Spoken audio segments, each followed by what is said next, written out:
All right, guys, apologize for a little bit of the late start today inside the newsroom here at Fox 5 DC, but we're here on this Valentine's Day. Very happy to have you Wednesday, February 14th.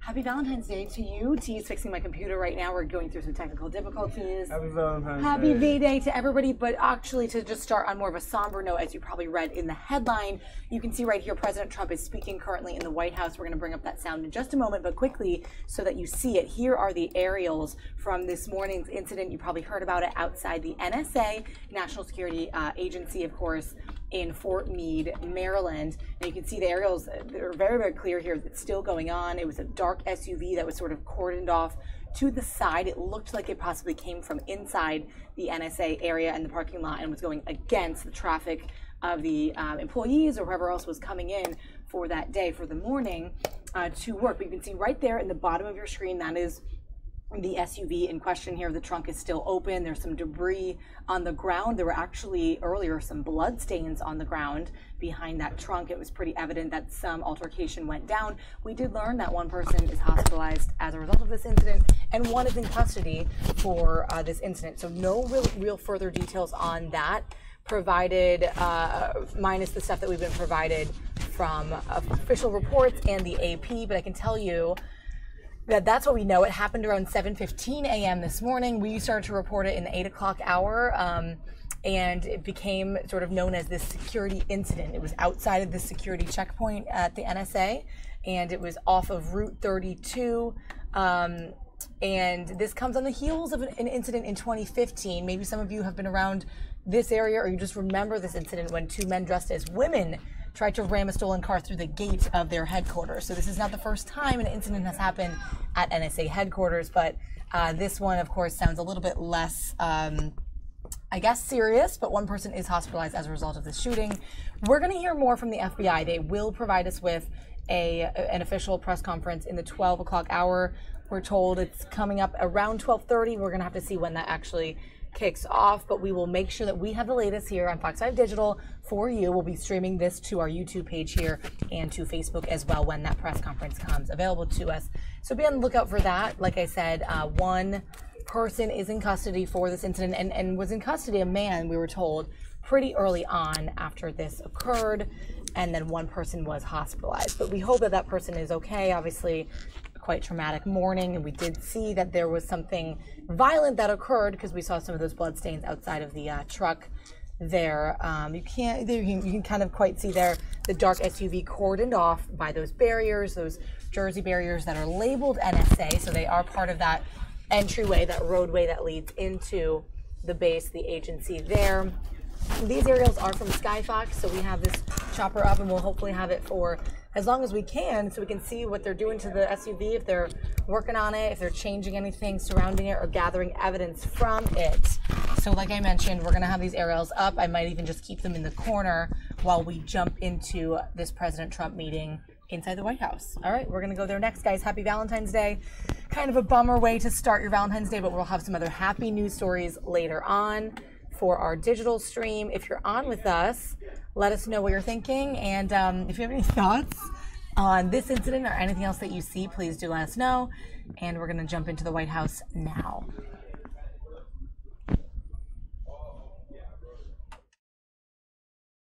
Local governments to choose projects. We want them to choose the projects they want, the most important projects, because they know best the needs of their people. So we want the states to be very much involved in the choice of where this money goes. After spending trillions of dollars overseas rebuilding other countries, it is time to rebuild our own country and to take care of our citizens. The money that we've spent overseas, not to mention in the Middle East, where as of 2 months ago, we had spent $7 trillion. And yet, if we have to fix a road, we can't fix it. If we have to fix a tunnel, we don't do it because we don't have the money. We spend $7 trillion in the Middle East. It's ridiculous. The American people expect all of us to work together to serve their needs. This is an issue where I really believe we can find common ground between Republicans and Democrats. It's the infrastructure issue. It's something great for our country. It's something that our country needs. And again, we have Democrats here. We have Republicans here. We've had other meetings. We will have meetings in the future, including new meetings with this group. There's a very capable group of people, and I think we're going to come up ultimately with a solution to the infrastructure of our country, which is in very poor condition. We're extremely happy with the bill that was passed because we had to take care of our military. Our military was in bad shape. Now we've had the biggest spending ever, and our military will be stronger than it's ever been before. We needed that. I want to cut costs, but we needed that. Now I want to spend that money on the military wisely. I want to see if we can get twice the planes for half the price, essentially. we're going to make sure we buy maximum equipment and other things with the dollar, not that it's going to be wasted. So our military will be in better shape than ever before. And now what we're going to do is have our discussion. So we appreciate it. Thank you all very much. Thank you. Mr. President, did your staff handle the Porter allegations properly? Thank you. Thank you very much, everybody. Thank you. Did you ask Mr. Cohen to make the payment? Is General Kelly's job safe? Thank you all. Thank you all very much. You have to leave. Thank you. Thank you.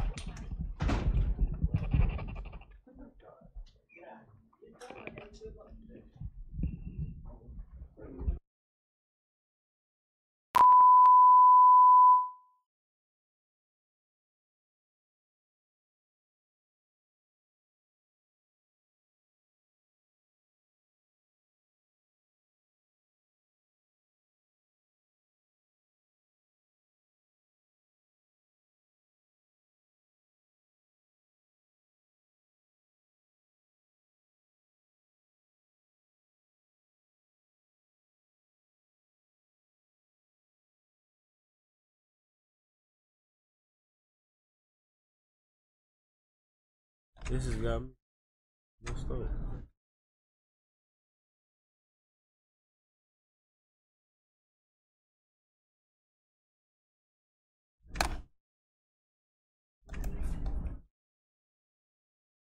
All right, guys, obviously, like we mentioned, this is the scene over that incident at NSA headquarters this morning. It is outside the entrance to the agency there. You can see the SUV right below our faces here in the middle of the screen. It's still there. People have not touched it for a long time. I'm just seeing they're getting ready to set up some microphones for this news conference about the incident. The FBI is slated to brief the media on what they know from this morning. Again, the complex is in Fort Meade in Anne Arundel County, Maryland. And we're going to find out more as to what exactly happened. As we know, one man is in custody, one person hospitalized after this morning. Quite a messy scene right there. And if they do zoom in a little closer, we saw a little more details around the SUV. You could see sort of the cars beside it. There's a person kind of walking up to it now, not quite sure what they're doing or how they're continuing the investigation, but we are going to get ready for that press conference on this incident soon enough. Now, instead, because we just lost the feed on the president, we're going to go over to Nancy Pelosi. She's live on the Hill. Let's see what we're at here. Holding a news conference on election security legislation right now. Not the most interesting topic, but if you are interested in what's going on the Hill, we'll bring that up halfway in our screen, and then we're going to keep our eyes on the parking lot where this FBI newser is going to take place very shortly.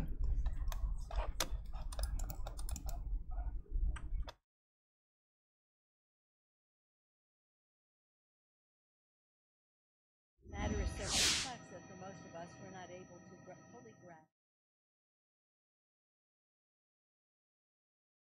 Well, the list goes on and on. The statements reinforce each other. They have refused to take inventory of what our resources are and what they need to be.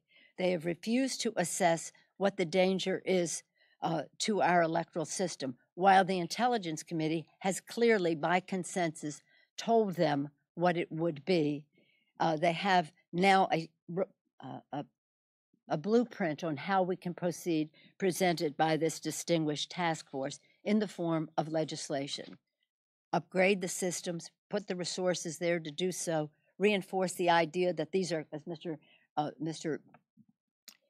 several of our presenters have said about the critical infrastructure A designation. little bit of breaking news, guys. We're just learning that the press conference to explain a little more about what we know about this incident at NSA or outside of the NSA today is actually pushed out to around 12:45 Eastern time. So stay on with us on our stream here, and we'll bring that to you guys live here from Maryland. We're in DC, but obviously we're covering the whole area. It looks like we just lost our aerial shot of this. That might be in and out for the morning, so we'll just see what we have today for you and bring you the latest on this incident. Coming up soon. That is the sacred privilege that we have, that our country was founded on, that we have had our struggles over time to expand, civil rights movement, women's rights, etc., to make sure that people fought hard for this right to vote.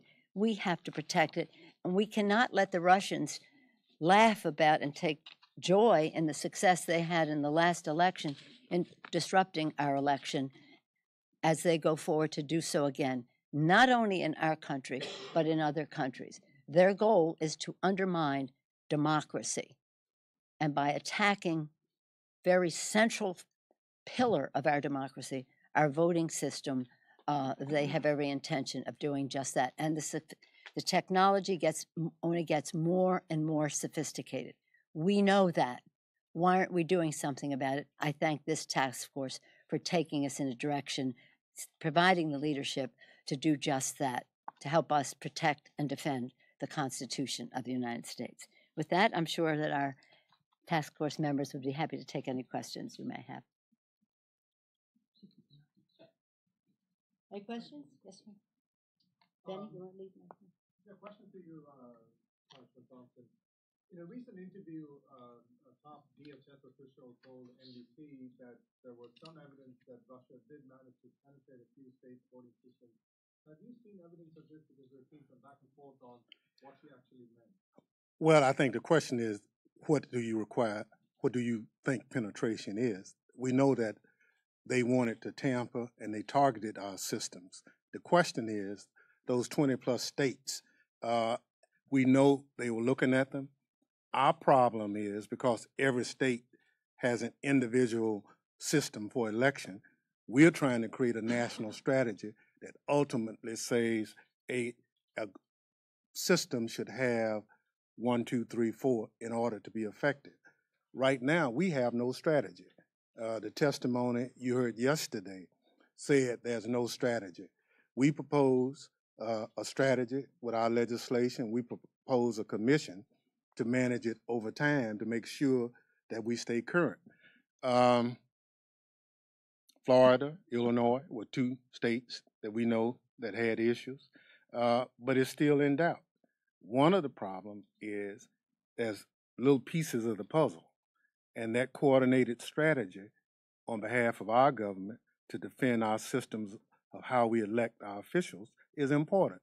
And what we're saying, in the absence of that strategy or one agency responsible, you'll have this hodgepodge of individuals looking at it.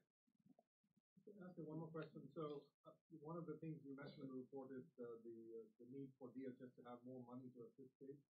Do you have a number for how much more they need? Exactly. We have $1 billion to do solely for the issuance of paper ballots, but overall, we're talking about $1.8 billion, which is the total amount. But that's to be spent over a period of time doing various things. We have to do training. We have to test our systems. We have to do the audits. All those things are proposed. Now, we are proposing a $1 per voter in each state as the cap for what we put in each state. So everyone will get something. We can't run the system, but I say we spent on HAVA about $3.6 billion when we created that. Our challenge now is to put some structure to the investment. HAVA was a good first start. Now what we have is to put the systems in place.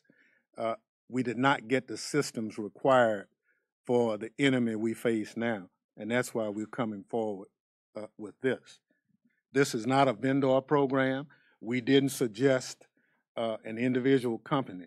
We're saying a good election system, in order to protect the integrity of it, must have certain things. And so we're hoping, working with DHS as well as with individual states, we can come up with that. I remember ahead of the last election, reporting on some Republicans calling for paper ballot. They were kind of laughed off by members of your party, saying that was an attempt to undermine and keep people away from the polls. What's changed? I don't know what incident you're referring to, but before I came to Congress, I was chair of the California Democratic Party, and removing obstacles to participation in the election was one of our purposes, whatever the party of the person that we wanted to vote. And a paper ballot has always been a safeguard that most of us, I don't know what you're referencing, but again, a paper ballot has always been to us the sign of integrity in an election. And nothing spoke more eloquently to that than the experience in Florida in 2000. It's real hard when you talk about pushing people to technology to go back to the paper ballot. But we think for validation purposes, for auditing, there's nothing like the paper ballot. Now, we can count it on a scan or something, but ultimately, if there's a question about the integrity of the ballot and the other thing, there's nothing like the physical document.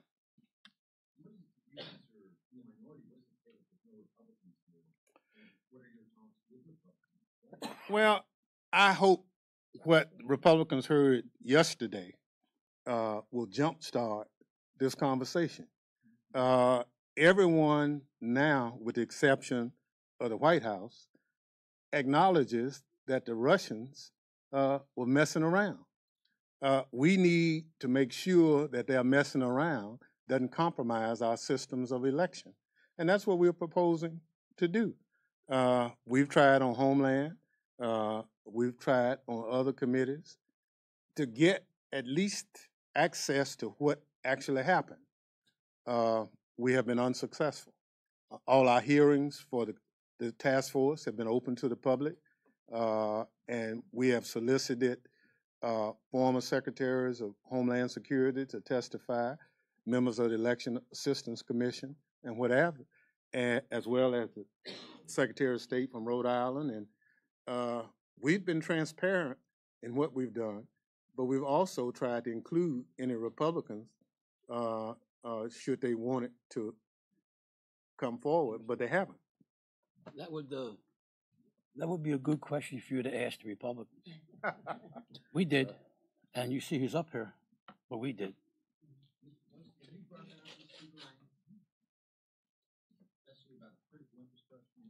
Well, we've had that conversation before even the last election. The four of us, the four leaders, then it was Harry Reid, Speaker Ryan, and Leader McConnell and I sent a letter to the state, whatever the authority was in the state. I do have a copy of it. Some states, it was Secretary of State. It's a little bit different in different places, but it is, for example, we sent it, this one is addressed to the President of the National Association of State Election Directors. And in it we say the Constitution reserves to the states the responsibility for administering elections. We have to remember that. This is a state function. It is the committee report from the 2002 Help America Vote Act, HAVA, which was referenced by Mr. Thompson, explaining that system has many benefits that must be preserved, but then there's some challenges. And what we say in this letter, the states face a challenge of malefactors that are seeking to use cyber attacks to disrupt the administration of our elections. We urge the states to take full advantage of the robust public and private sector resources available to them to ensure that their networks infrastructure is secure. It goes on, and I can show you a copy of the letter. But that was even that was September 28th, 2016, when we first were finding out about the possible disruptions in the briefings that we had.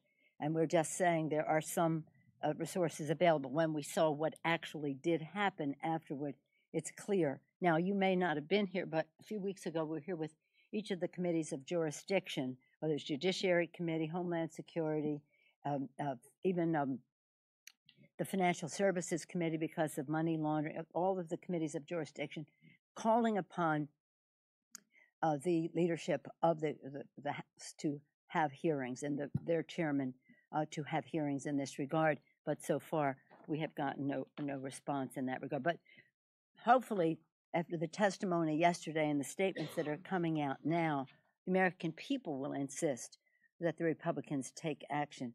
Why is the president saying, I asked Putin and he said no, and that's all right with me? Oh, really? It's not all right with the rest of us who take the oath to protect and defend the Constitution. I just say that this is also part of a bigger issue for us.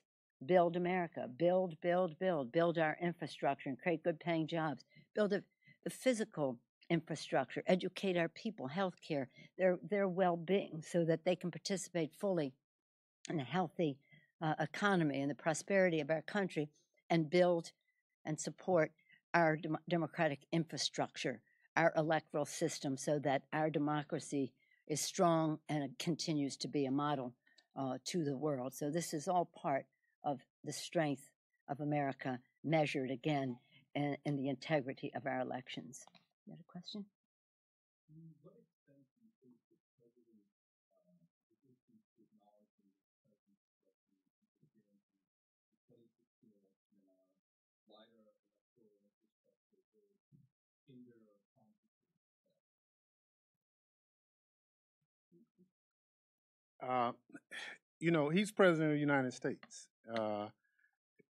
I'm convinced that his job is to protect our country, our system of government. And one of the ways is that system of how we elect our officials. And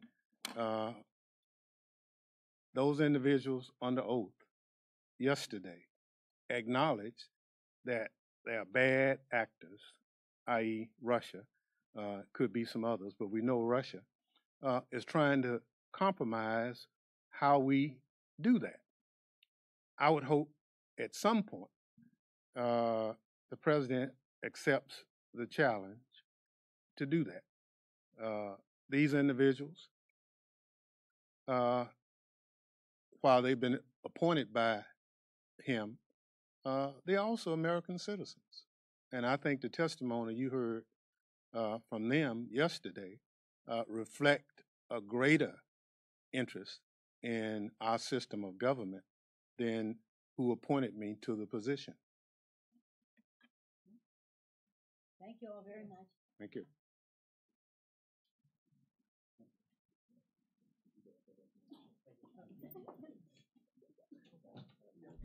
All right, guys, we're back in the newsroom. A little bit of insight into Capitol Hill today, election security talk, but it is Valentine's Day, so happy Valentine's Day to everybody. Happy Wednesday. We're having a good day. We're wearing our pink and red. Yeah, I came. We paid a little tribute. Yeah. We did. What did we do? We did something on social with everyone's favorite love songs. Yes. So, guys, if you haven't checked it out, if you're not following us on social media, Instagram, Snapchat, it is on there. So I went around asking the newsroom if they could sing a song that best describes love to them, and let's just say encore, guys. They serenaded me and I had a fun time just listening to everybody's outtake. So if you're interested to see what Molly chose, check out the Snapchat or Instagram. It is on there. Follow us there. We're on Snap and Insta, Fox 5 DC, and you can see the story that she produced and directed and put together.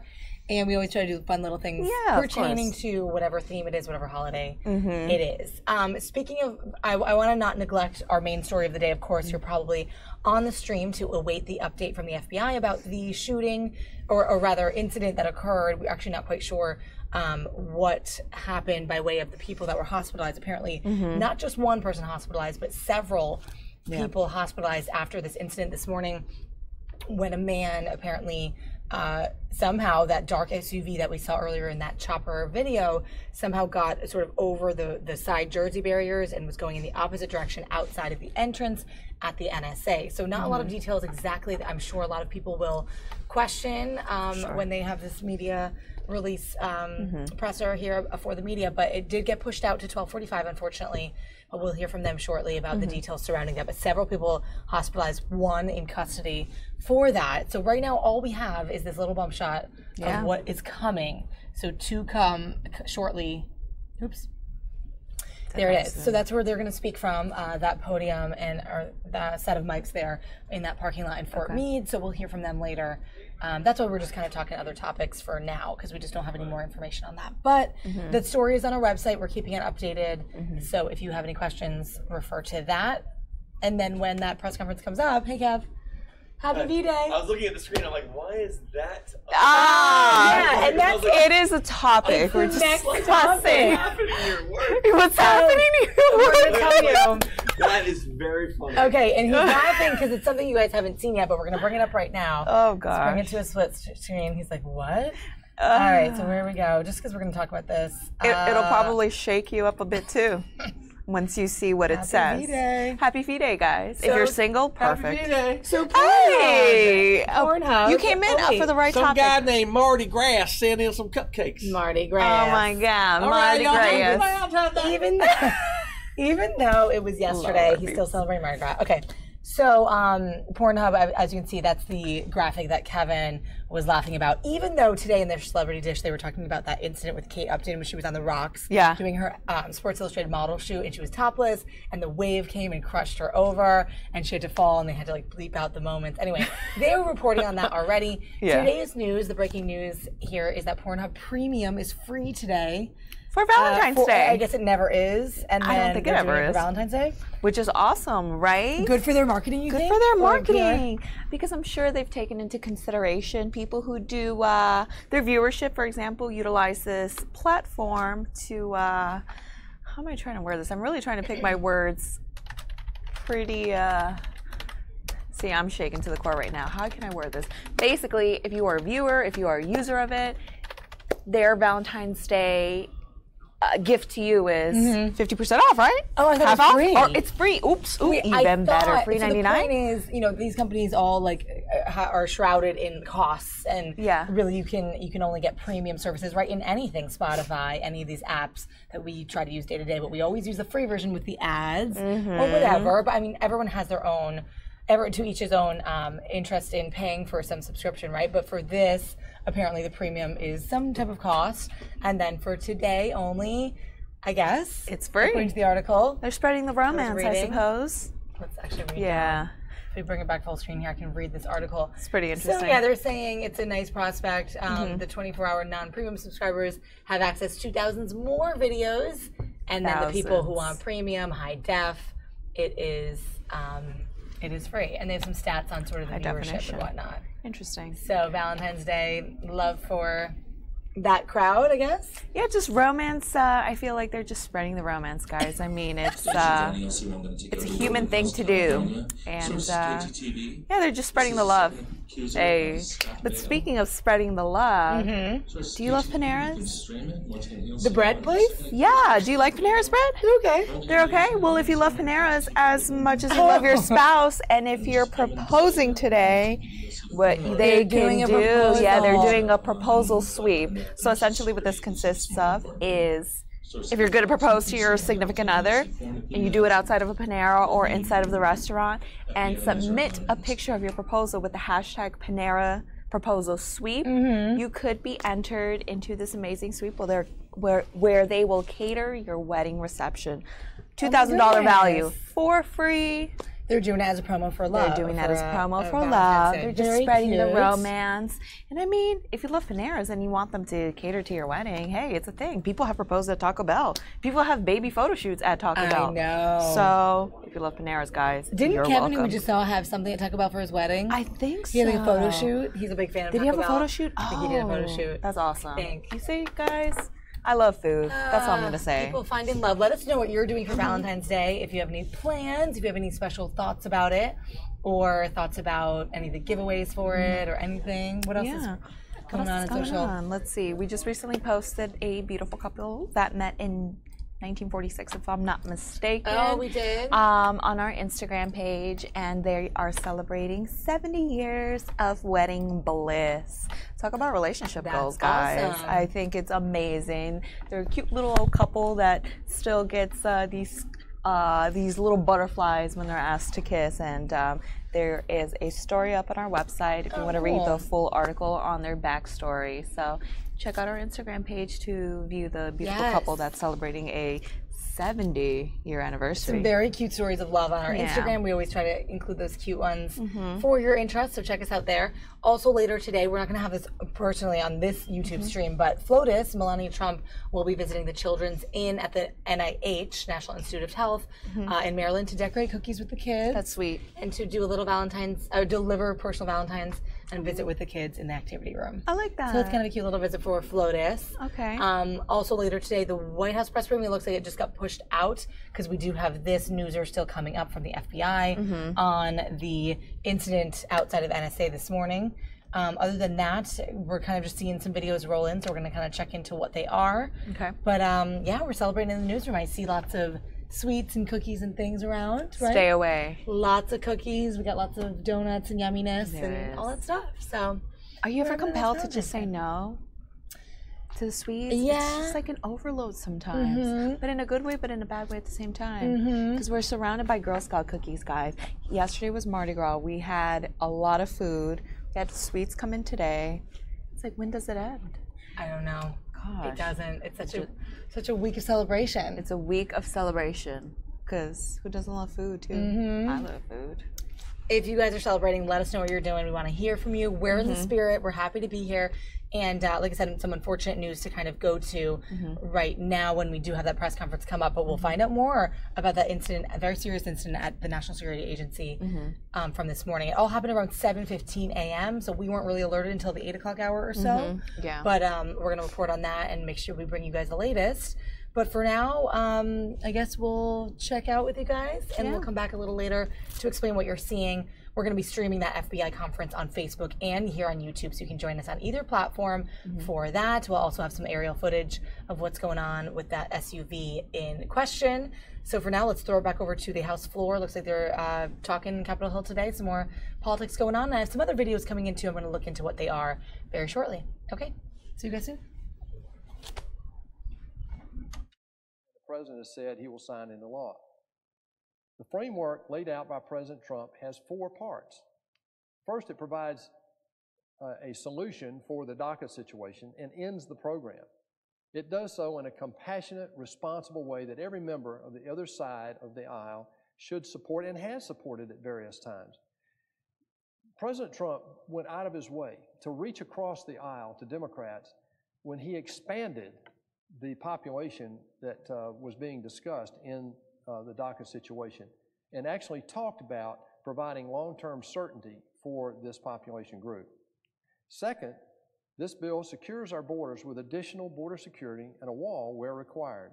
It puts $25 billion in a trust fund toward border security and a wall system that would be spent over the next few years to provide better national security on our country's borders.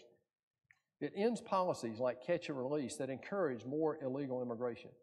It makes critical changes to the immigration court system to clear our backlogs, expedite court hearings, and give law enforcement the resources they need to properly do their jobs.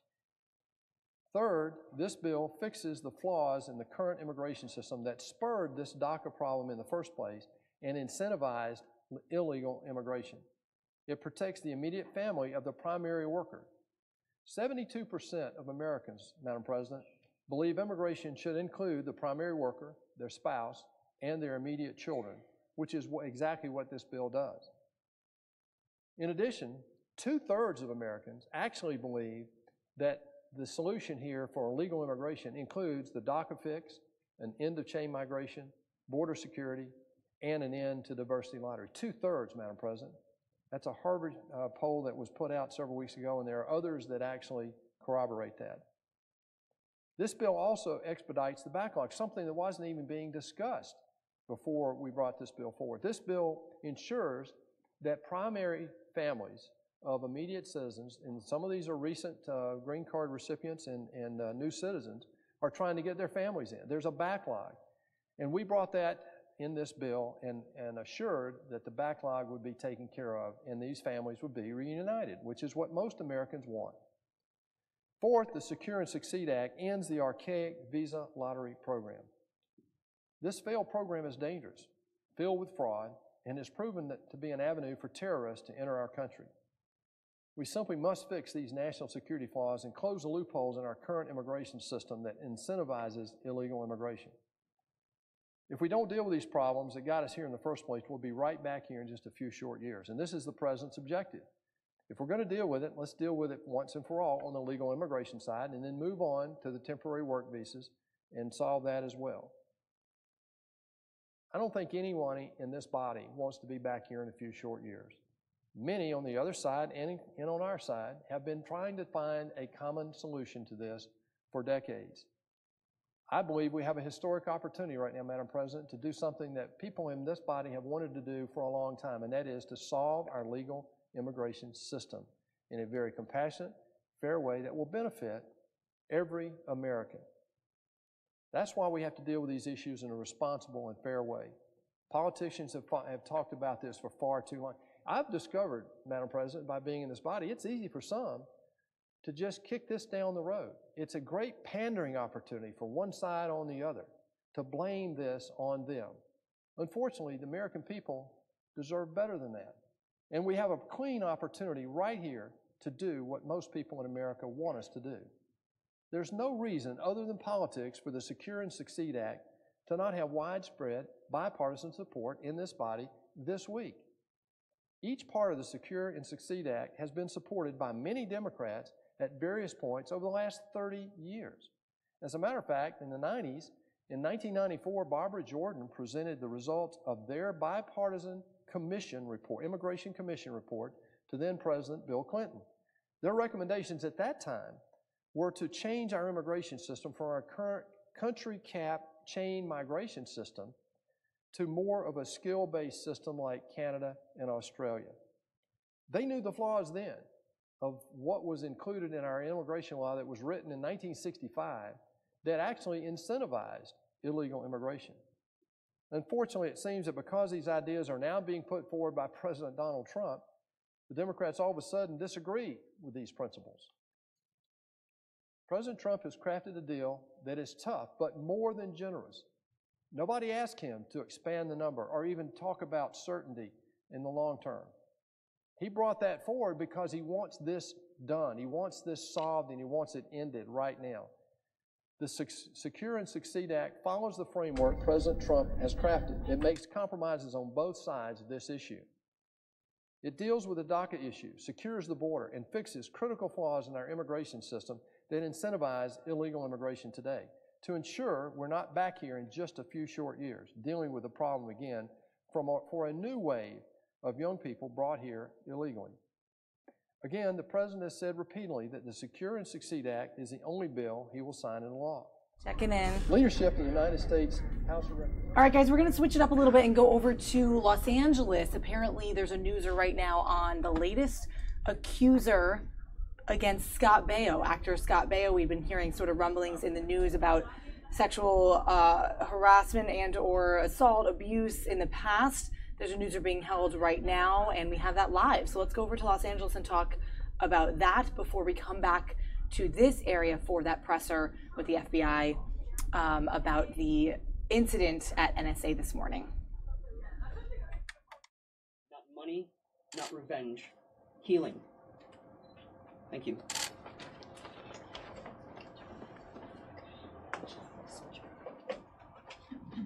Hi. This is Nicole Eggert. I'm here today to support my friend Alexander Polinsky and to talk about the abuse that I witnessed on set from Scott Baio onto Alex. After the incident where Alex walked in on me and Scott being intimate on his lap and he was thrown to the ground, this is when all the abuse began.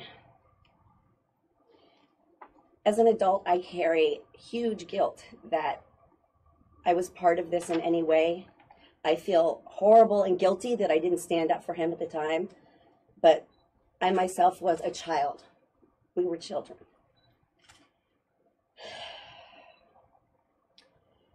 Whew. It's harder for me to talk about Alex. And I was also enduring my own abuse from Scott Baio, so it was hard for me to stand up for anybody else when I was trying to find my own truth. But Alex was consistently picked on, tripped, pushed around, berated with horrendous homosexual slurs, all because he was in the wrong place at the wrong time and witnessed something he was not supposed to see. Now, this type of abuse shouldn't happen to anyone, especially kids and in the workplace, and by someone who is in a power position above you, which then makes you feel powerless. Our innocence was robbed of us. What was supposed to be the best time of our life was a living nightmare. And my mission now is to just reach out to anybody, helping Alex come forward, and anybody who is living in fear or holding this deep, dirty secret to come into the light and to begin the healing. It is never too late to come forward. It is never too late to start your healing process and take care of yourself. Thank you. Thank you, Nicole.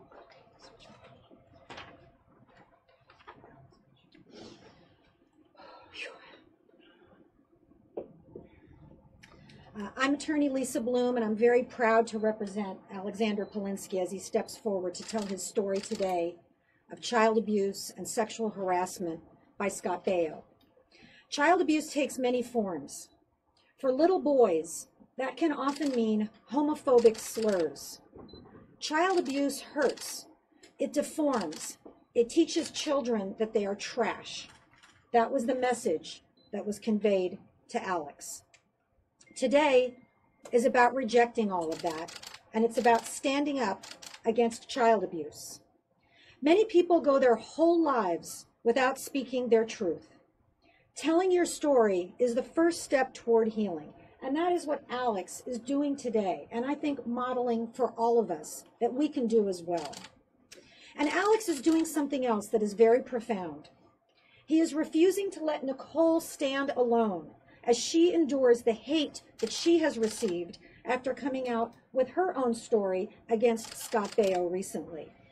And that's why Alex joined Nicole and me when we spoke to Los Angeles detectives last week. What can you do in this groundbreaking era of victims speaking out? Be an Alex. If you have information that can help someone else who is going alone, please reach out. Be an Alex. If you are unsure what to do, contact a lawyer. Find out your legal rights and consider telling your story too. It is never too late to speak your truth, as Nicole said.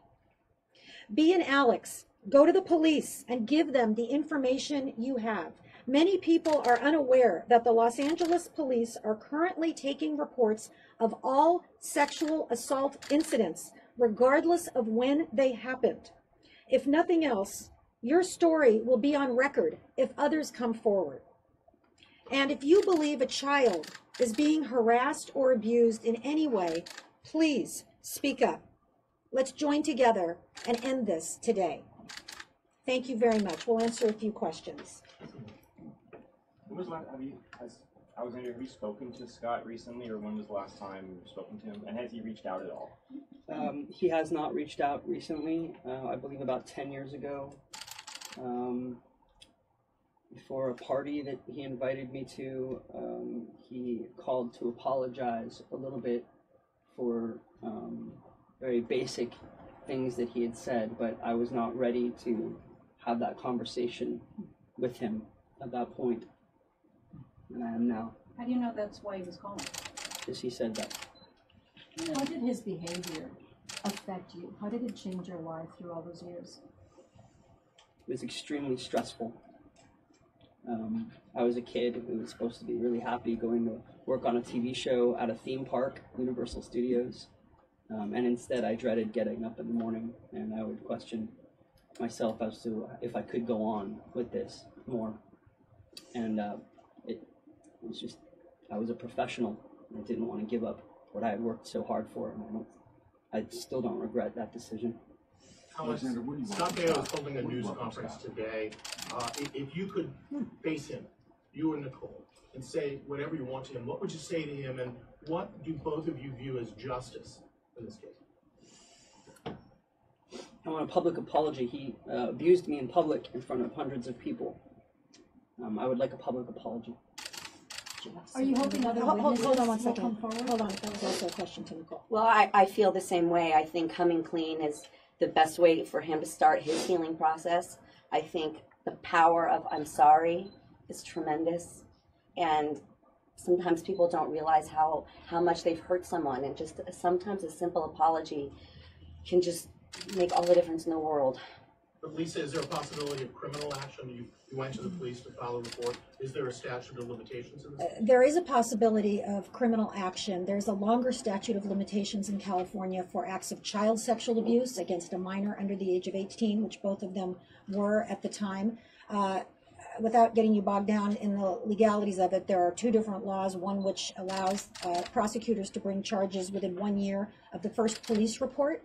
Nicole's first police report was February 6th, just last week, so there remains a possibility. There is an older law that would say the time limit has expired. So I'm going to leave that to the prosecutors to decide, but I'm very proud that Nicole and Alex did their part by coming forward and speaking to the police. Lisa, if charges were filed, what charges do you hope to be filed against? Well, I think the appropriate charges based on Nicole's story would be child sexual abuse. That's what her allegations are. And have you heard from the police since you gave the statement? We have not. I assume that they are investigating. We had two detectives come in this very conference room and sat very respectfully, asked all of the appropriate questions, and Nicole and Alexander spoke to them separately, and we are fully cooperating in the investigation. Beyond their statements, is there anything in the way of physical evidence that would corroborate what their statements were against Scott Baio?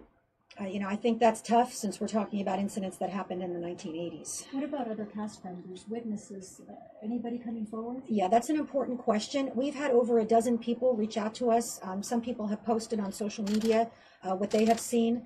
Nicole and I have tweeted and retweeted some of those statements, so you can find them there.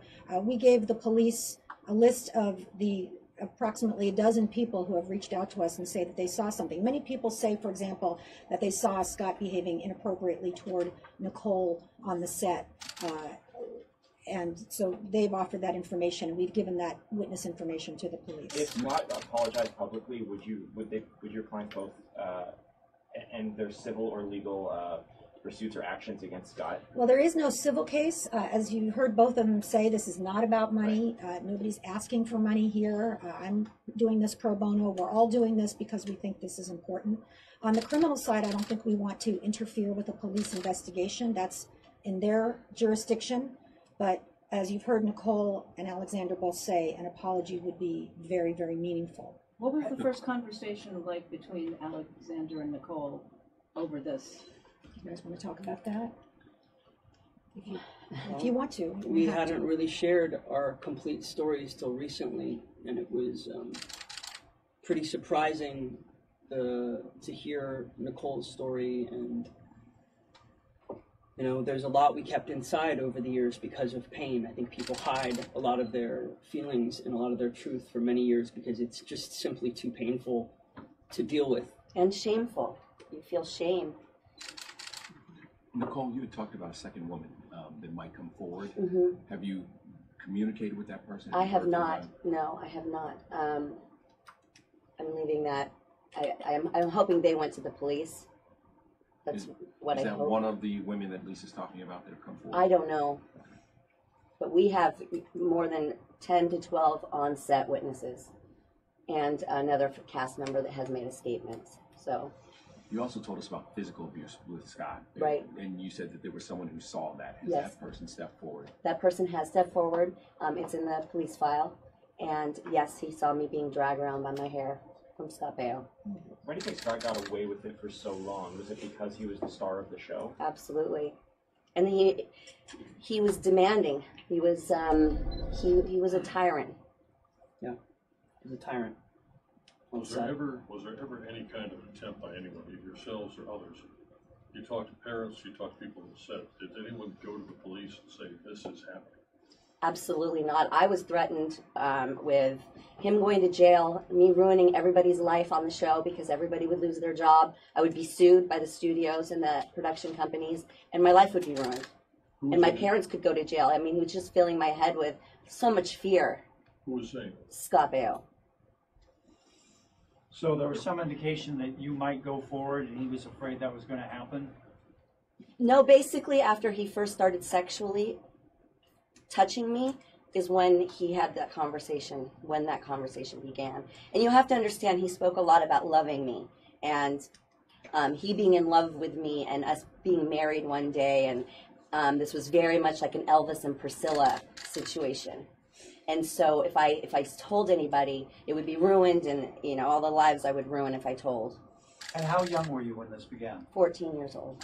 And the last time we heard from Alex about the last time he heard from Baio, what's the last you ever heard from Baio? The last I ever heard from Baio was when I was invited to be on his show called Scott Baio's 45 and Single. And a lot of people questioned why I participated in that program. But if you understand it in the context, it was a show about him receiving therapy for his womanizing.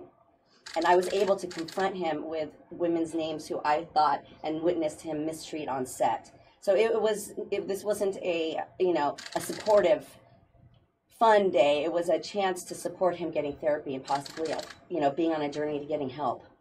Thank you. Okay, last question. Nicole, what do you think about him digging in now with his lawyer having a press conference at 2 o'clock? I don't know. I don't think that anything I've seen from him seems to make any sense. I feel like when I see him, I think the truth is hitting him, and I think the truth looks obvious when he's confronted with all the accusations. So I don't know. I don't know what he has to say. Is he continuing to call you? I have not received any more phone calls. I received about 12. If he did call you privately to apologize, would that be sufficient? Or Well, at this point, I wouldn't be answering a phone call from him. But, if he wanted to reach out, I think he should do it publicly. I think at this point, he's called me a liar. He's called Alex a liar publicly. He's humiliated us publicly. So Lisa, he or his attorneys can contact me. He dared your clients to go to the police. Right. Now that they have, what's next, and what would you say to Scott? Right. This is a lesson in be careful what you wish for. Scott Baio did say that Nicole should go to the police. Nicole not only went to the police, Alexander also went to the police. Alexander also told his story, his very painful story. I think anyone who has not been in this situation has a hard time imagining what it's like to stand up here in front of a lot of cameras and reporters and microphones and talk about the most intimate, awful experience of your life. And that's what Nicole and Alex have done today. I'm very proud of them. Thank you all so much for coming. So quick recap, guys, of what you were just watching there. That who you see on your screen is Alexander Polinsky, age 43. He is coming out as the second accuser against Scott Baio in this sexual abuse allegation case. Now, the woman you saw there, the blonde woman, is Nicole Eggert. They are both child actors from Charles in Charge, a sitcom in the 1980s, and they have accused, they're speaking out, Nicole for the second time, but Alexander here for the first time, about describing the sexual harassment and abuse that he alleges Scott Baio abused him during this show that they were both on, and this is the press conference outing that information for both of them. So you heard a few words from Nicole, and then there's the attorney there, of course, Ms. Bloom, who always represents these actors in Los Angeles. This is in Woodland Hills, California, and then Alexander Polinsky himself, who made his statement. So we took most of that to air. Right when I saw that pop up, I wanted to jump over there, but that's the latest on that incident. Kind of a short press conference, but that information is there. This continues now against Scott Baio. Scott Baio himself has repeatedly denied the claims from Nicole Eggert, saying they are 100% lies, but now they're coming forward and talking more about this. And again, this all happened when she was 14, and I believe he was around the same age. They were childhood actors during that show in the 1980s. You know, he was saying he was physically abused by Scott Baio. The actress was claiming sexual abuse as well. So lots of allegations there against actor Scott Baio, which he denies. And that's the latest from that story. Now over to Capitol Hill. Bernie Sanders looks like he has taken the floor. We're still waiting. This press conference, which I mentioned to you, is coming later. Here's a live look at that setup. Press conference regarding that NSA incident right outside of the NSA entrance this morning. They're going to be briefing the media on what they know, and we're hoping that that comes up shortly. We're going to keep an eye on that. It might be coming up now. Some of you, nice to see others. SAC Gordon Johnson will be up in just about a minute or two. He'll make a brief statement. Just remember, this is fluid. We're 5 hours in from this event starting, and he'll take a few questions.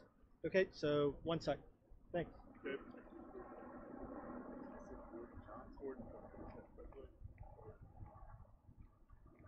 What Dave said was Special Agent in Charge Gordon Johnson will be doing the briefing.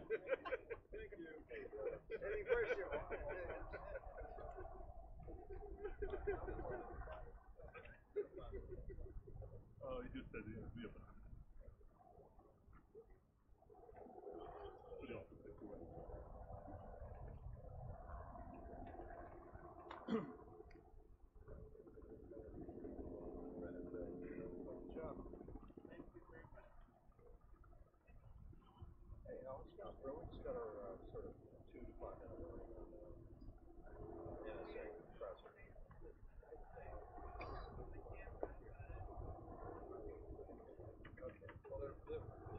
Be prepared to punch it up.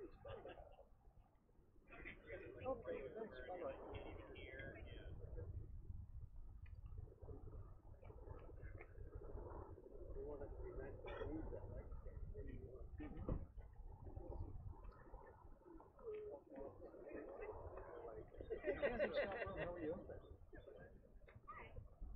We got a 2 to 5 minute heads up on an NSA media availability, which we're going to want to report. I hadn't told you what you can do with that. Yeah, Mike's standing with me in it now. I'll talk to you later. Thanks, Kathy. All right. See you. Bye-bye. Follow you.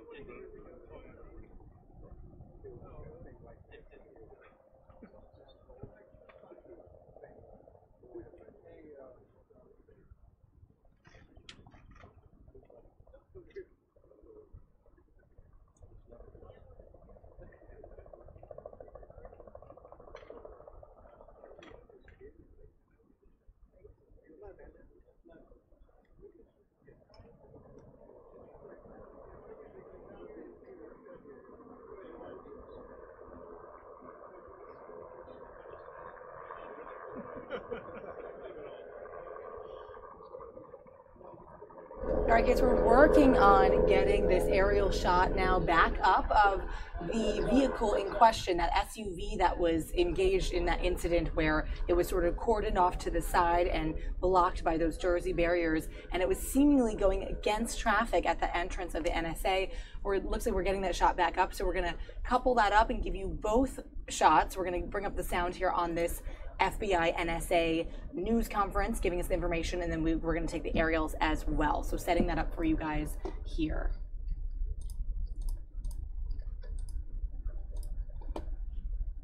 Good afternoon. My name is Gordon Johnson. I'm the Special Agent in Charge of the FBI's Baltimore Field Office. I have a very brief statement to make here today. The main purpose for this discussion right now, for me to come out here, is to let you know that we believe that there's no indication to think that this is anything more than an isolated incident of what happened here today, this morning. And we also have no reason to believe that there's any nexus at all to terrorism at this point.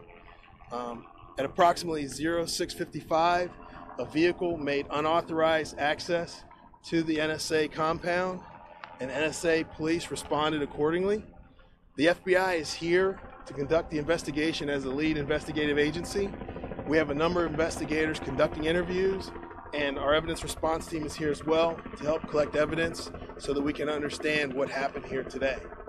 With that, I cannot emphasize enough that we believe there is no indication that this has a nexus to terrorism, or do we believe that this is anything but an isolated event of what happened here today. With that, I will take a few questions. The question is, why were gunshots fired? Again, this is part of our investigation to determine exactly what happened here. This vehicle did come onto NSA's compound unauthorized, and NSA has a series of protocols that they respond to these types of events. So that is part of our investigation and one of the questions we're trying to answer as we speak. We saw somebody in handcuffs. Could you identify that person and tell us of any charges? So I won't identify the individuals in see, the question was, we saw someone in handcuffs.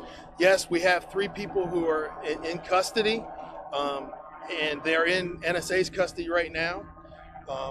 We are conducting interviews, trying to talk to them to figure out why they were here.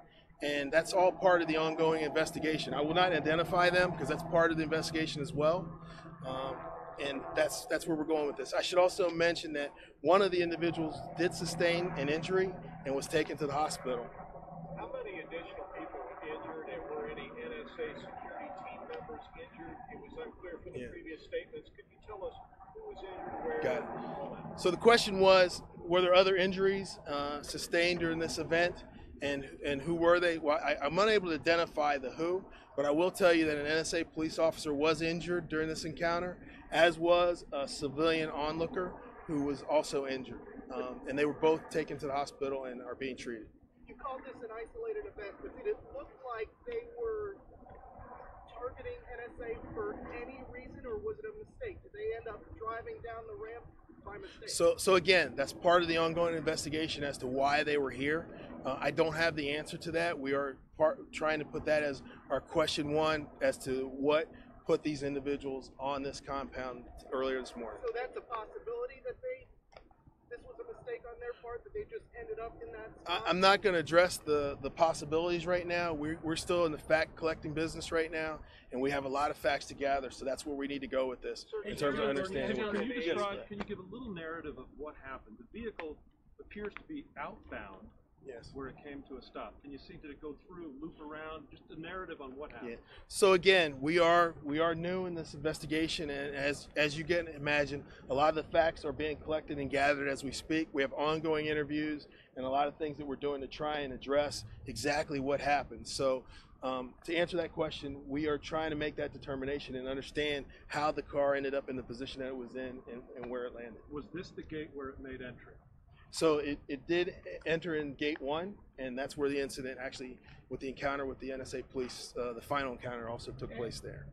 Sir, was local law enforcement or any other law enforcement agency aware of this vehicle before it entered NSA property? So again, that's part of the ongoing investigation, but at this time, we believe that there was no other law enforcement agency involved in this at the time the vehicle came through gate 1.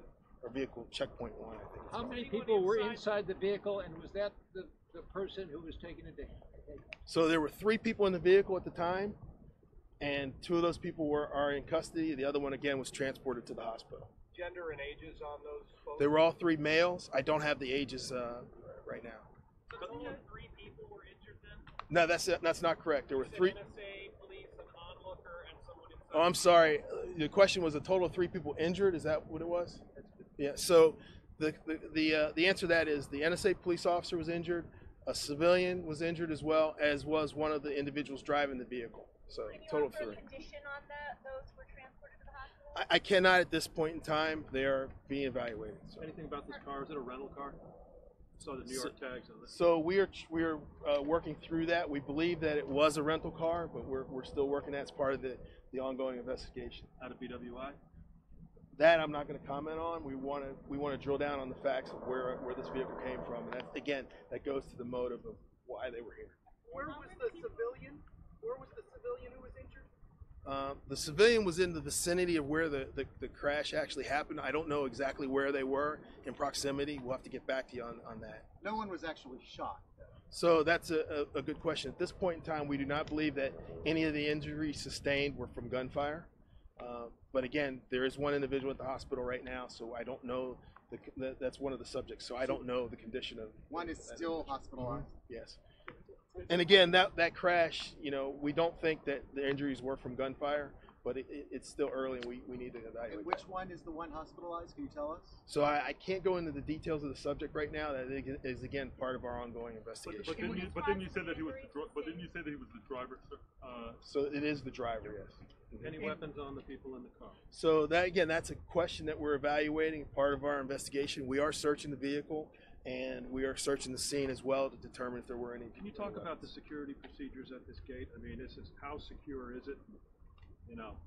So again, the security procedures and the processes of NSA, I have to deflect that to NSA for them to answer. Our role right now is to conduct an investigation to figure out what happened. It's that simple. When you mentioned gunfire, can you clarify, was it specifically, was gunfire exchanged, or was it just gunfire on the approaching car? Again, we have to conduct this investigation. That's one of the questions we're trying to answer.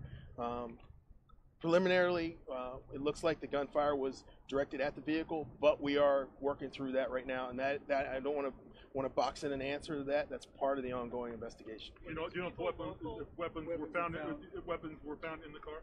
I did not say that. We are conducting searches to make a determination if there are weapons found. Were these people local? Were they from the DC area? Were they from the So again, I'm not going to comment on the individuals that we have in custody. That's part of the ongoing investigation.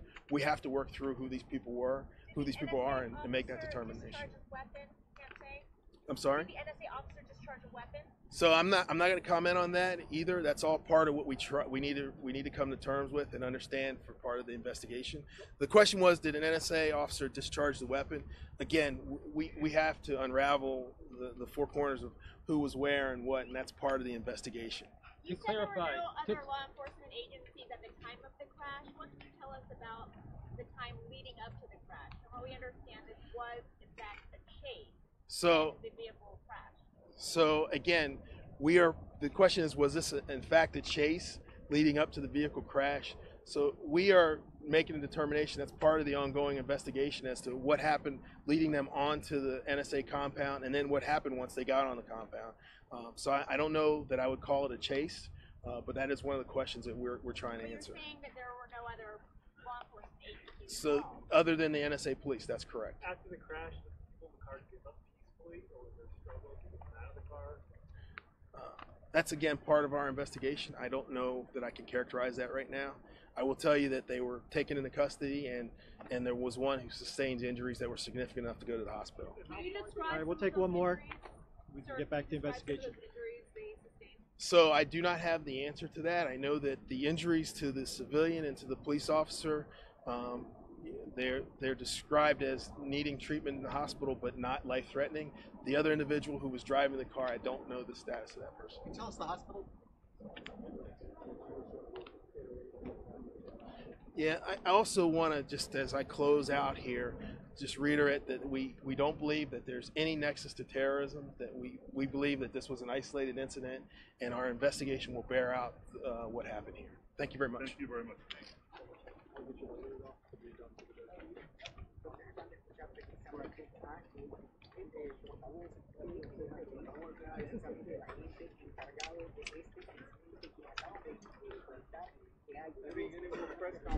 All right, guys, so that is the latest on this incident outside of NSA. And joining me shortly is Bob Barnard. He was there on the scene this morning. Here he comes over from the newsroom. Hey, Mom. Still hanging out. Let's grab that mic for you. Yeah. Sure. So we just heard from the FBI spokesman. It was a short little kind of media avail there talking about what they know, and it's really not a whole lot. Yeah. The who and the exactly circumstances around and the gun, if there were any in the car, none of those details coming out. What did he say? I saw the beginning of it, and then I stepped away. I was working on something else. Exactly. It didn't sound like they were going to come up with a lot of info. Exactly. Only a few hours after the event, you just don't think they're going to come out with a lot, and they didn't. But the stuff we do know is that there were 3 individuals individuals in the car. One, as a result of injuries, has been hospitalized, and those other 2 are in custody. Okay. So 2 in custody in total. We're going to bring up this full screen of the aerials here. And then 3 total are hospitalized. So it's that one person in the vehicle, an NSA officer, and a civilian. They didn't really say the details surrounding shooting and or gunfire, blood, which we saw behind that truck. Yeah. Pretty graphic this morning. Yeah. So there's the aerials here. And Bob, you were standing where? Or you were we outside the media area. I mean, we came in the entrance here, like right where it says shooting outside NSA. We came in that roadway and then had to make a left there to go to, there's a museum there, basically an NSA museum. So that's as close as we got. But you see there to the right of the Jersey walls there, right in the center of the screen is the vehicle. It's kind of facing out when all the other, when all the other vehicles are heading in. And that's where this happened. So our sense was out there was that this person did get through the gates and then kind of like maybe came around on the outside here, as you see it, and got caught in there as they were trying to get out and smashing the Jersey wall through the fence there. You could see, I mean, there's a chain link fence. Right. And the SUV hit the Jersey wall hard enough to knock it through the fencing there. That probably is what deployed the airbags. Right. Whether the gunfire was then there or on the inside, we just don't know. And did they make that clear? What they did say, and the only thing they would reveal. Sorry, I didn't hear all that. You heard a piece of it, but obviously was there on the scene this morning.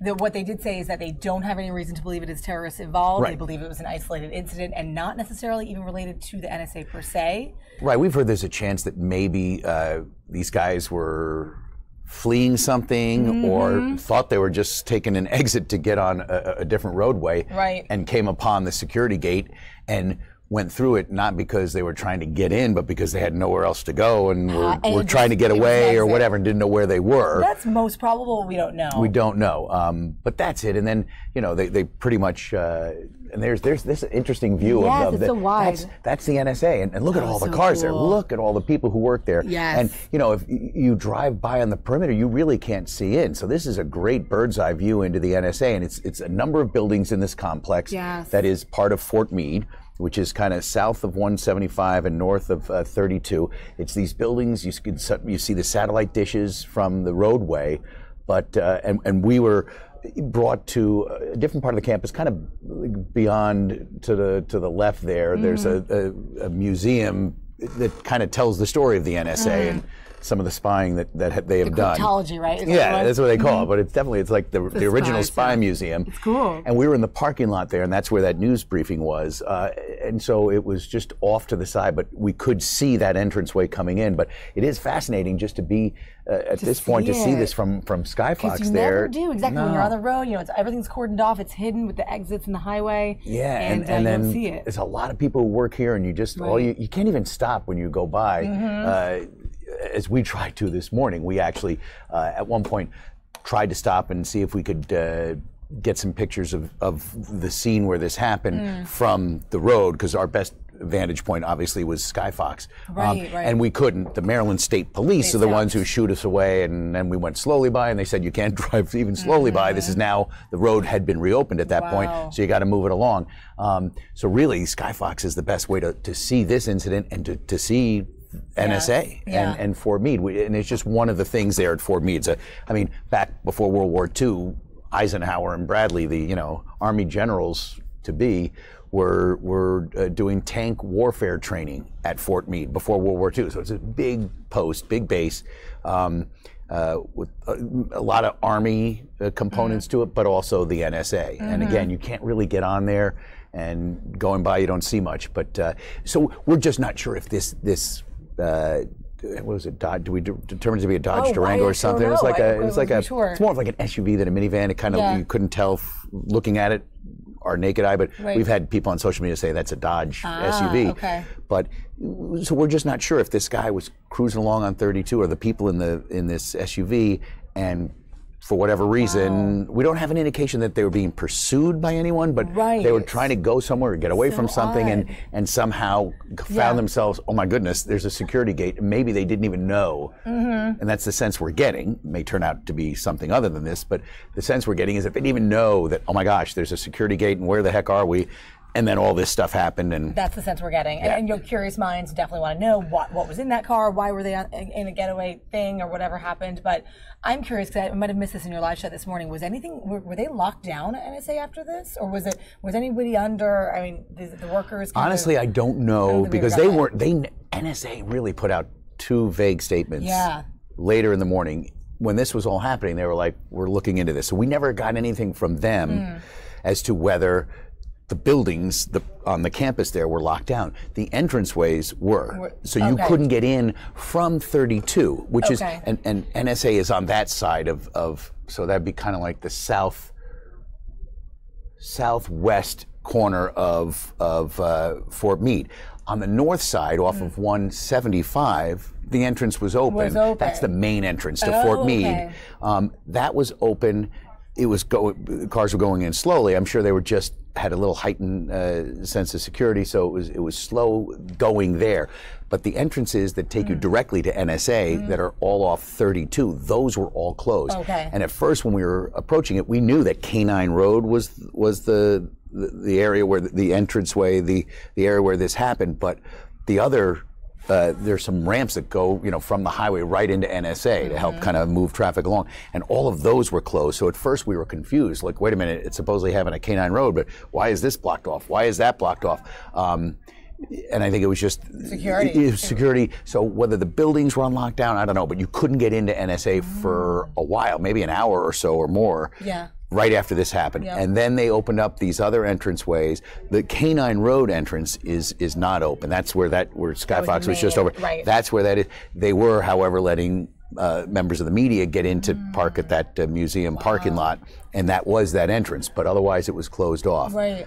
So people coming and going, or because it's a 24-hour operation, but people say who are leaving their day shifts or showing up for their afternoon shifts or evening shifts today, will probably be able to get in, but have to go in a different way, or come in through Fort Meade, the main entrance, and work their way around. Because according to what we saw in the chopper, that everything's still there. They're still investigating. Oh, yeah, They're yeah. not touching that scene, right? I mean, so that the SUV that was directly involved is still there, but it looks like all the cars that were already online to go through security when this all happened are kind of frozen in place. They're still, it's part of the scene, and they want to make sure, I'm sure they've taken enough pictures, but for whatever reason, at least right now, as we were just seeing, those vehicles are still there. So I'm assuming those people have gone into work and left, and they'll call them and say, look, we'll let you know at 2:30 or 4 or whatever to come back and get your cars. But they're just stuck right there. My sense is that none of the people are just sitting in their cars, spending their work days sitting there, hanging out. Right. Wow. Yeah. I'm curious too about I don't know if you got any insight on this, but we did see in that chopper video a lot of the debris coming out of the truck. We saw the blood stain, which we couldn't really talk about on TV. Did you notice anything being down there? You weren't there, but blood stain. People see blood. We get bloody noses, and we cut our fingers. Because it's morning, and their families there watching. Sure. But it's blunt. Come on. Yeah. For me, especially from the air, it looks just like a dark spot on there. So there was blood there. There was stuff taken out. Okay. I'm assuming. I don't think they ever told us. And I don't know if the FBI official there just said whether that was in the process of making the arrest or whatever. They just pulled stuff out, or they searched. They wanted to see whether this. Maybe they thought early on there might be an explosive in the car if they were in fact trying to do harm to people or the facilities there at NSA. So they would have searched like that? Yeah, pulled stuff out and see what's in there, make sure. Point. Right. Now, if they really suspected a bomb, they'd probably send a robot in. But I'm assuming in the, we don't know what we're doing. Maybe in the course of the conversation with the people initially, they got a sense that these aren't terrorists, but we sure want to see what the heck they got in here. Wow. That's the sense we got, unless the impact of that SUV into the Jersey wall was enough to shake, we saw the airbags. Shakes, the airbags deployed, and maybe stuff flew out of the back. I don't know. It looks more like it was pulled out, or when they were pulling people out, it came out or fell out. Right. How often is it that we have, because you cover these things a lot in the morning, we have incidents that happen around these places of high security that end up being not related, but it's scary and they have to take it very seriously. Right. Well, and I mentioned on air, and I want to confuse people who maybe didn't see the news yesterday, but we had that situation yesterday in downtown Washington, kind of over by GW. We talked about this on the stream. Right, where some white powder was sent to, what did it turn out to be? World Wildlife Fund. It was baby powder. Right, We so sent fits down there. Right, so it was cornstarch in New York to Donald Trump Junior's wife the day before was cornstarch. Yesterday was baby powder sent to the World Wildlife Federation. Yeah, Wildlife Fund. World Wildlife.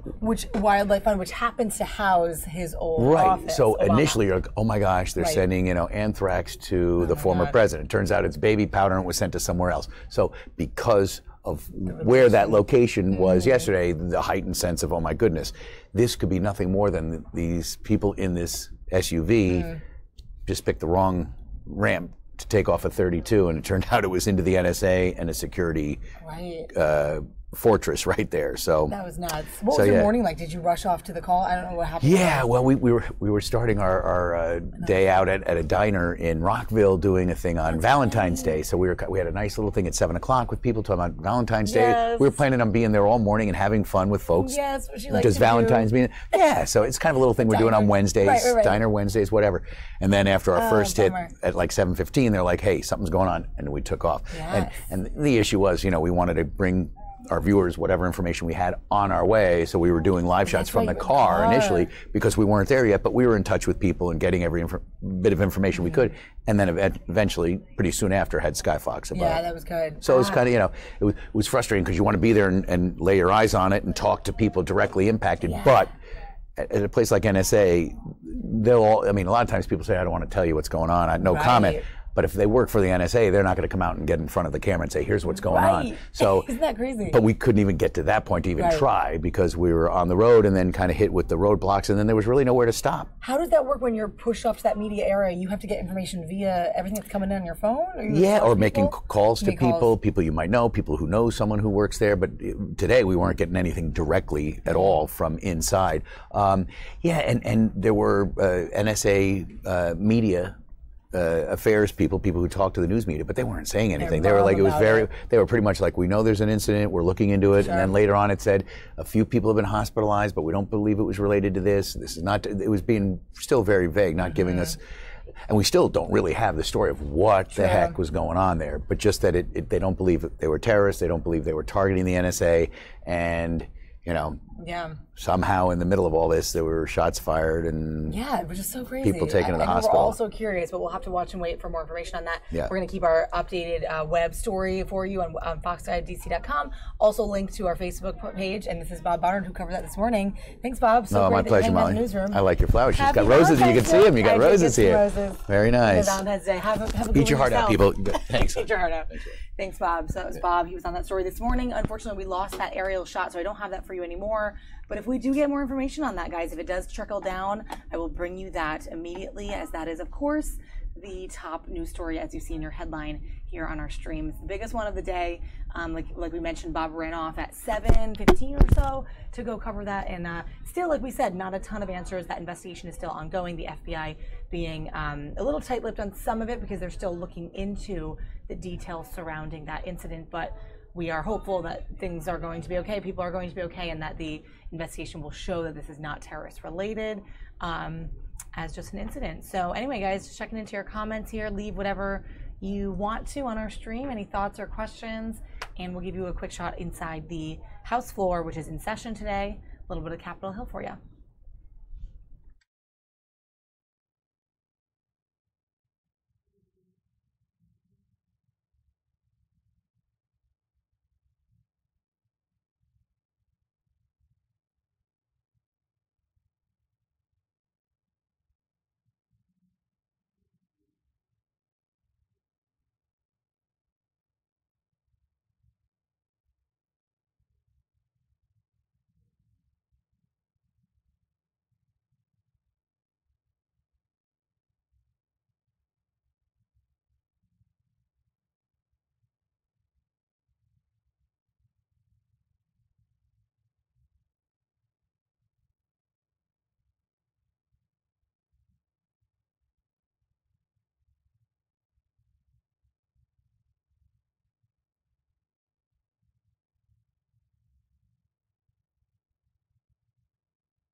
All right, guys, we're back in the newsroom. I'm Molly here at Fox 5 DC. Thanks for joining us on our digital stream on this Valentine's Day. Obviously, the headline, not so happy news.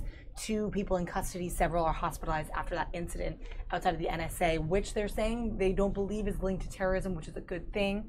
I'm going to replay that press availability with the FBI spokesman who gave that summary just a few moments ago so that you can see it in case you're just joining us for that information. But for now, nothing else really pressing coming in as far as video.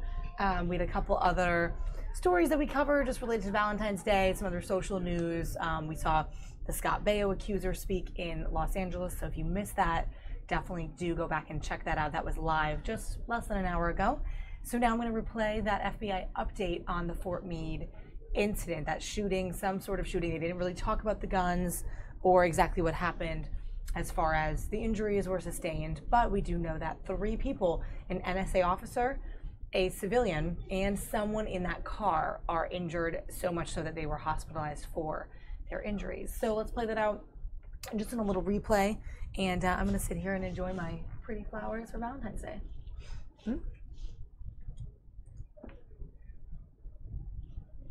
NSA's custody right now. We are conducting interviews, trying to talk to them to figure out why they were here, and that's all part of the ongoing investigation. I will not identify them because that's part of the investigation as well, and that's where we're going with this. I should also mention that one of the individuals did sustain an injury and was taken to the hospital. How many additional people were injured, and were any NSA security team members injured? It was unclear from the previous statements. Could you tell us who was injured, where? Got it. So the question was, were there other injuries sustained during this event, and who were they? Well, I'm unable to identify the who, but I will tell you that an NSA police officer was injured during this encounter, as was a civilian onlooker who was also injured, and they were both taken to the hospital and are being treated. You called this an isolated event, but did it look like they were targeting NSA for any reason, or was it a mistake? Did they end up driving down the ramp by mistake? So again, that's part of the ongoing investigation as to why they were here. I don't have the answer to that. We are trying to put that as our question 1 as to what put these individuals on this compound earlier this morning. So that's a possibility that this was a mistake on their part, that they just ended up in that spot? I'm not going to address the possibilities right now. We're still in the fact collecting business right now, and we have a lot of facts to gather, so that's where we need to go with this in terms of understanding. Can you give a little narrative of what happened? The vehicle appears to be outbound.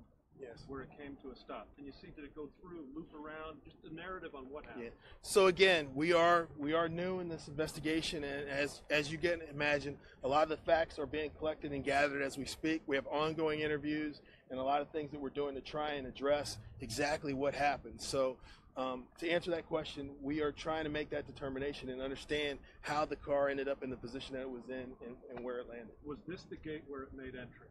So it did enter in gate 1, and that's where the incident actually, with the encounter with the NSA police, the final encounter also took place there.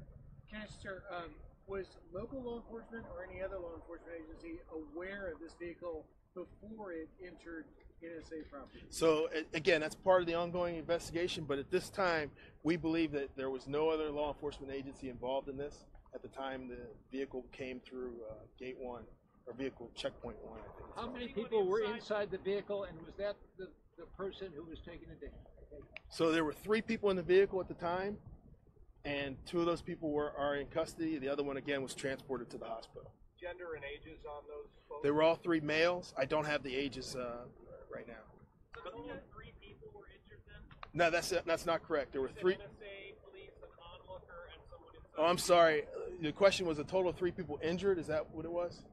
Yeah, so the answer to that is the NSA police officer was injured, a civilian was injured as well, as was one of the individuals driving the vehicle. So total of 3. Condition on those who were transported to the hospital? I cannot at this point in time. They are being evaluated. So. Anything about this car? Is it a rental car?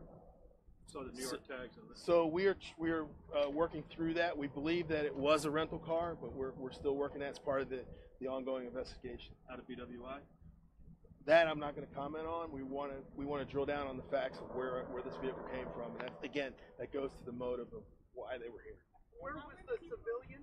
Where was the civilian who was injured? The civilian was in the vicinity of where the crash actually happened. I don't know exactly where they were in proximity. We'll have to get back to you on that. No one was actually shot.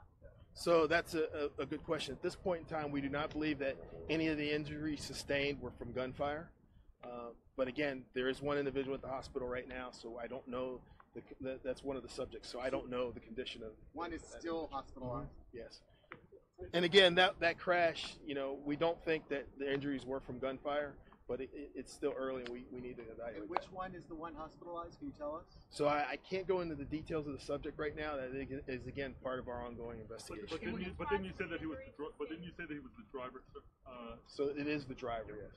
Any weapons on the people in the car? So that's a question that we're evaluating, part of our investigation. We are searching the vehicle, and we are searching the scene as well to determine if there were any. Can you talk about the security procedures at this gate? I mean, how secure is it? You know. So again, the security procedures and the processes of NSA, I have to deflect that to NSA for them to answer. Our role right now is to conduct an investigation to figure out what happened. It's that simple. When you mentioned gunfire, can you clarify, was it specifically, was gunfire exchanged, or was it just gunfire on the approaching car? Again, we have to conduct this investigation. That's one of the questions we're trying to answer. Preliminarily, it looks like the gunfire was directed at the vehicle, but we are working through that right now, and that I don't want to box in an answer to that. That's part of the ongoing investigation. You know if weapons were found in the car? I did not say that. We are conducting searches to make a determination if there are weapons found. Were these people local? Were they from the DC area? Were they from the So again, I'm not going to comment on the individuals that we have in custody. That's part of the ongoing investigation. We have to work through who these people were, who these people are, and make that determination. I'm sorry? Did the NSA officer discharge a weapon? So I'm not going to comment on that either. That's all part of what we need to come to terms with and understand for part of the investigation. The question was, did an NSA officer discharge the weapon? Again, we have to unravel the four corners of who was where and what, and that's part of the investigation. You said there were no other law enforcement agencies at the time of the crash. What can you tell us about the time leading up to the crash? From what we understand, this was in fact a chase. So the vehicle crashed. So again, the question is, was this in fact a chase leading up to the vehicle crash? So we are making a determination. That's part of the ongoing investigation as to what happened leading them onto the NSA compound, and then what happened once they got on the compound. So I don't know that I would call it a chase, but that is one of the questions that we're trying to answer. You're saying that there were no other law enforcement agencies So other than the NSA police, that's correct. After the crash, did people in the car give up peacefully, or was there a struggle to get them out of the car? That's again part of our investigation. I don't know that I can characterize that right now. I will tell you that they were taken into custody, and there was one who sustained injuries that were significant enough to go to the hospital. Can you describe All right, we'll take one more. We can get back to the investigation. So I do not have the answer to that. I know that the injuries to the civilian and to the police officer, they're described as needing treatment in the hospital, but not life-threatening. The other individual who was driving the car, I don't know the status of that person. Can you tell us the hospital? Yeah, I also want to, just as I close out here, just reiterate that we don't believe that there's any nexus to terrorism, that we believe that this was an isolated incident, and our investigation will bear out what happened here. Thank you very much. Thank you very much.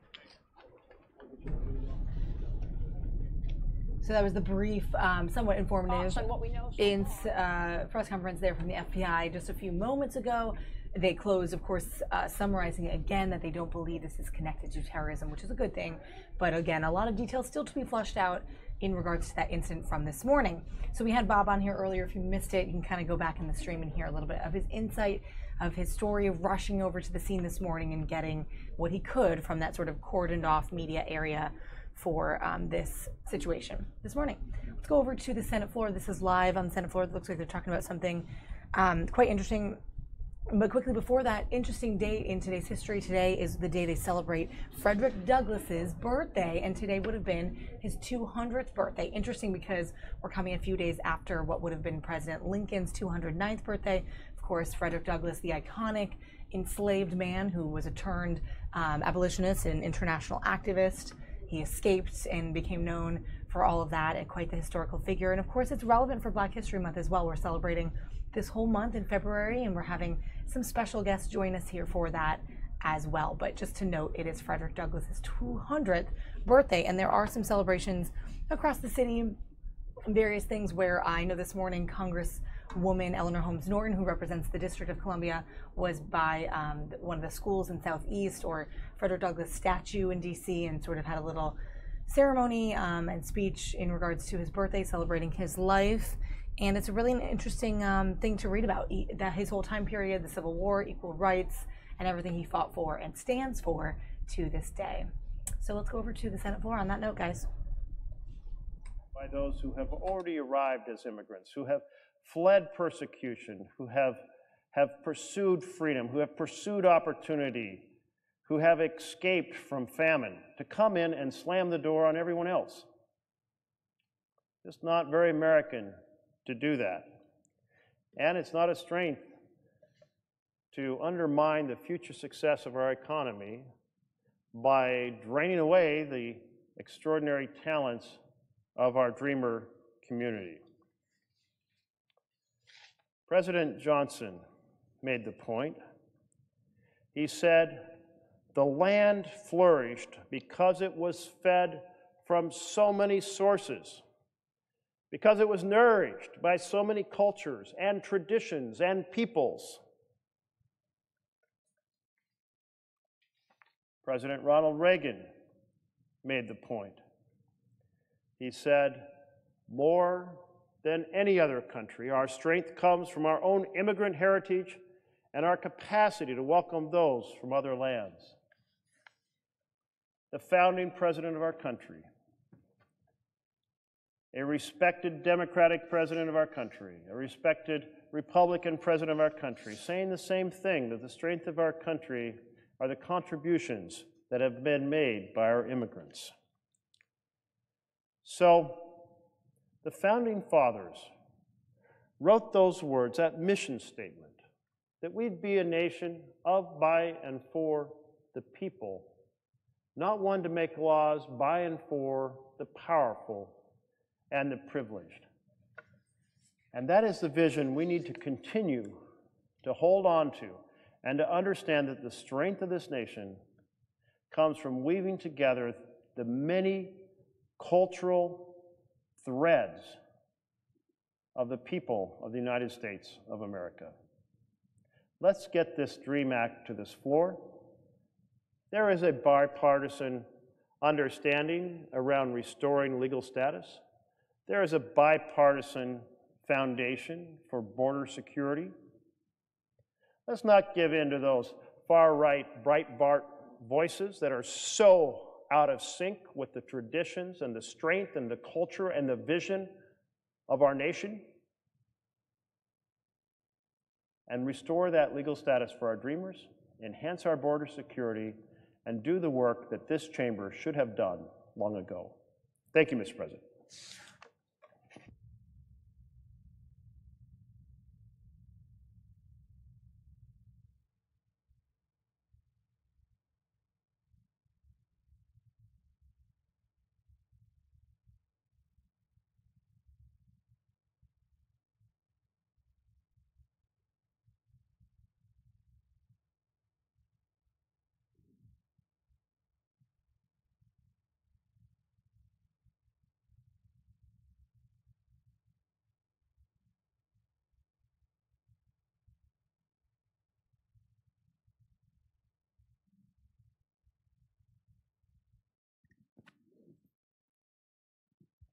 And Mr. President? Senator Morgan. I'd like to ask unanimous consent that my intern, Amanda Power, have the privileges of the floor for the balance of the day. Without objection. Thank you.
All right, guys, we're back in the newsroom on this Valentine's Day. Thanks for joining us on the stream today. I know we didn't have a ton of stuff just coming in now. I thought we were going to hear from some more people on the Senate floor, but we did just get a little bit of information, a press release regarding some of that stuff that I was talking to you guys about earlier about Frederick Douglass. How cool is it that we're celebrating his 200th birthday today? And actually, to go along with that, and we told you that the Congresswoman Eleanor Holmes Norton from D.C. Was speaking at an event this morning. Unfortunately, we did not get any cameras there. We couldn't bring that to you guys live. We did have that little blip of breaking news that we wanted to make sure we stayed on. But in that same vein, also today on Valentine's Day at 2:30 Eastern Time, if you're in the area, it's in about a half hour from now, our mayor, DC Mayor Bowser, Muriel Bowser, is going to unveil the newly restored portrait of Frederick Douglass in her own ceremonial room in honor of his birthday today. So this is just coming into us, and I'd read something about these celebrations. Now, again, unfortunately, we don't have any live pictures to bring you on our stream, and we'll be kind of bringing our stream down as usual at around the 2 o'clock hour. But if you are in the area, or if you can get there, or if you somehow follow along online, you'll get to eventually see, because this is a really cool historical moment. This portrait of Frederick Douglass was commissioned in 1936. And in honor of the unveiling, some items from the Office of Public Records and Archives collection are going to be on display in that the mayor's ceremonial room. And then following that, there'll be an open house in that room, in that office, till 7 o'clock p.m. tonight. So it's a continuation of Mayor Bowser celebrating Black History Month. It's notable, of course, because it is a very well-known, Frederick Douglass, enslaved, and then future activist and internationally known person. We celebrate and commemorate him on his 200th birthday today, and the impact that he had on Washington, D.C. as well as the world. So there's so much there to be said. I'm really glad that we were able to bring that information to you, if not some pictures, unfortunately. But lastly, also in the Valentine's Day spirit, I love this little story, international story, coming from Mosul, Iraq. Check out these pictures. For the first time in a long time, since ISIS ruled there.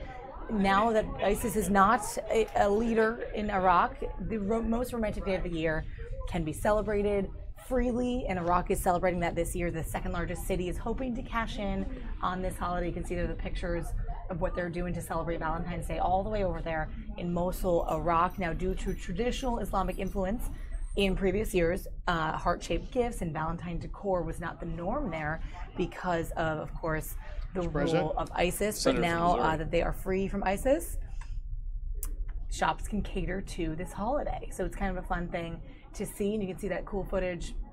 First time for them. Very, very cool stuff on this holiday of love. And I thought those were some cool pictures to bring you. Just got that story in this morning, so it's relevant, timely, and so are these roses. I'm going to enjoy smelling them. Happy Valentine's to all of you guys. Have a great, beautiful holiday, celebrating love, whatever you do tonight with your loved ones. Have a very safe holiday as well.